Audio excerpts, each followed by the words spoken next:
Guardians of the Galaxy Volume 3 is a 2023 American superhero film based on the Marvel Comics superhero team, Guardians of the Galaxy. Produced by Marvel Studios and distributed by Walt Disney Studio Motion Pictures, it is the final installment in the Guardians of the Galaxy film trilogy and the sequel to Guardians of the Galaxy 2014 and Guardians of the Galaxy Volume 2 in 2017, and the 32nd film in the Marvel Cinematic Universe.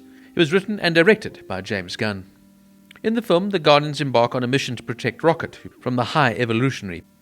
Gunn said in November 2014 that he had had initial ideas for a third film and announced his return to write and direct in April 2017.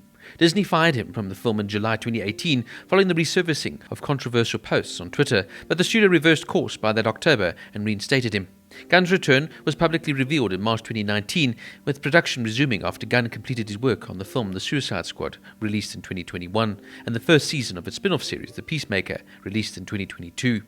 Filming began in November of 2021 at the Trilith Studios in Atlanta, Georgia, and lasted until May of 2022. Guardians of the Galaxy Volume 3 premiered at the Disneyland Paris on April 22, 2023, and was released in the United States on May 5, 2023, as part of Phase 5 of the MCU. The cast includes Chris Pratt as Peter Quill, Star-Lord, the half-human, half-celestial leader of the Guardians of the Galaxy, who was abducted from Earth as a child and raised by a group of alien thieves and smugglers known as the Ravengers. In the film, Quill is in a state of depression following the appearance of a variant of his dead lover, Gamora, who does not share the same affection for Quill as her older version had for him, which in turn affects his leadership of the Guardians. Zoe Saldaña as Gamora, an orphan who seeks redemption for her past crimes and was adopted and trained by Thanos to be his personal assassin.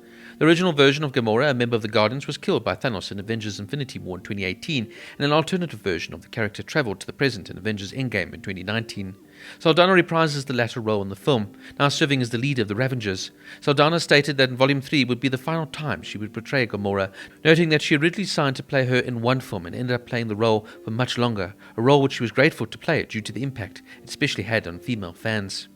Bautista as Drax, a member of the Guardians and a highly skilled warrior whose family was slaughtered by Ronan the Accuser under the instructions of Thanos. Bautista stated that Volume 3 would be the final time he would portray Drax, having been grateful for the role while still calling it a relief to have concluded his time in the character, given the long hours needed to get into makeup, and also that he was hoping to pursue more dramatic acting roles in future. Because of Bautista's decision, Gunn opted not to include Drax in the post-credit scene.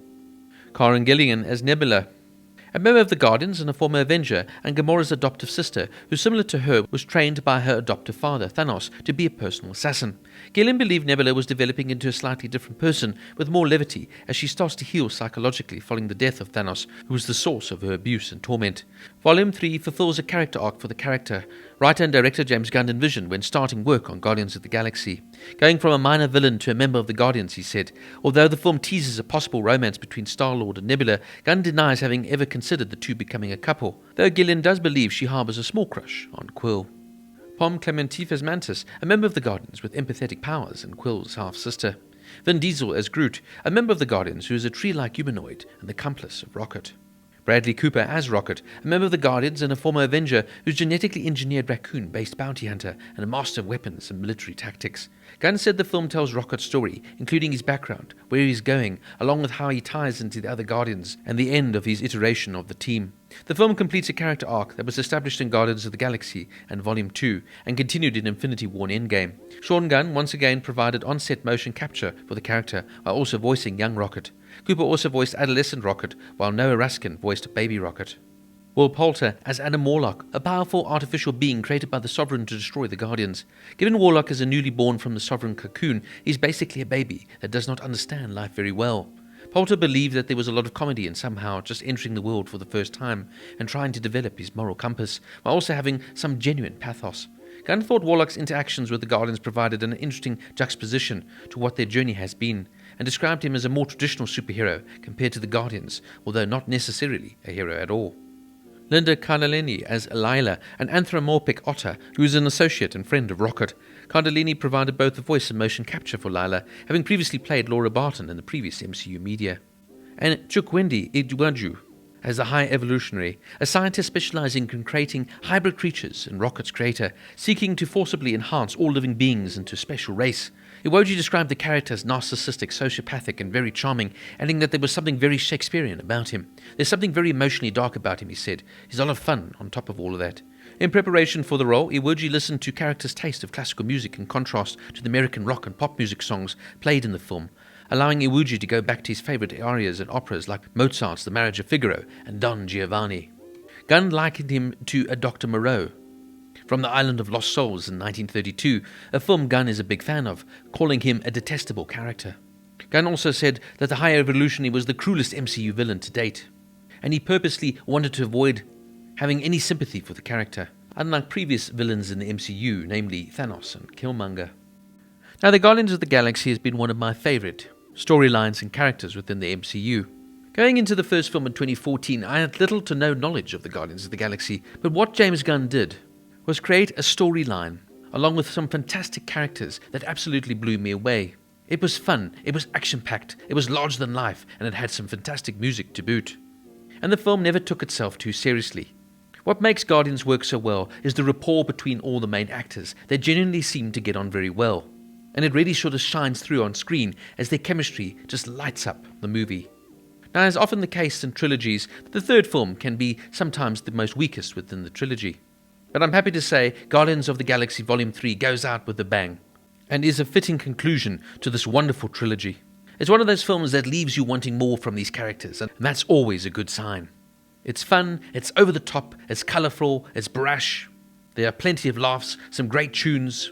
But also, it tells quite a poignant story here, particularly about Rocket's background. There are plenty of scenes that left me feeling quite emotional as well. And in many ways, the film highlights the cruelty of human testing on animals.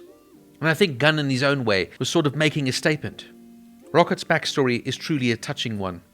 And that's what makes these characters work so well, is that on the face of it, it's just an action-packed comic book movie.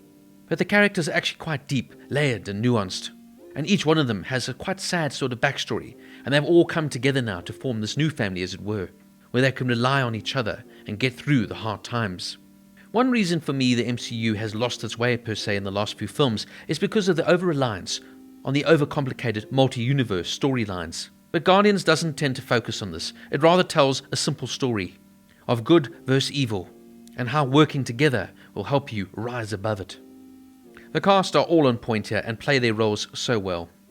But the one standout has to be Chukwudi Iwuji as the High Evolutionary. It's so important in these type of films to have a proper antagonist, and frankly, some of the best MCU films have all had this in common. And I must say, Iwuji delivers a fantastic performance here as the High Evolutionary.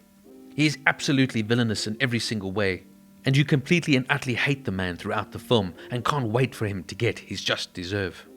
Now, for me, that makes a great baddie. In saying that, though, Iwuji plays the character with a lot of nuance and brings him forth to life in the most scariest and vile of manners. Overall, Volume 3 continues in the fashion of the fantastic first two films. It's fun, it's elaborate, it's over the top, it's bright, it's colourful, action-packed with some great laughs in between and also some very touching moments. It's a most enjoyable escapism. And in many ways, I'm quite sad to see the end of the Guardians of the Galaxy in this iteration. But then again, I think that's exactly how it should end, leaving the audience wanting so much more. For me, the music wasn't as strong a choice as in the previous two films, but then again, that's also exactly the evolution of how these films have come about. In saying that, though, there are also some great song choices, and starting, for example, with Radiohead's acoustic version of Creep was just a great way to set the tone of the film. And one of the best things this film does is it allows James Gunn to realise his full vision. Not having him to direct this film would have been a huge waste, and I'm thankful that he got a chance to complete this series. This truly is a last hurrah to one of the MCU's most fun bunch of misfits. Guardians of the Galaxy Volume 3 gets a 9 out of 10.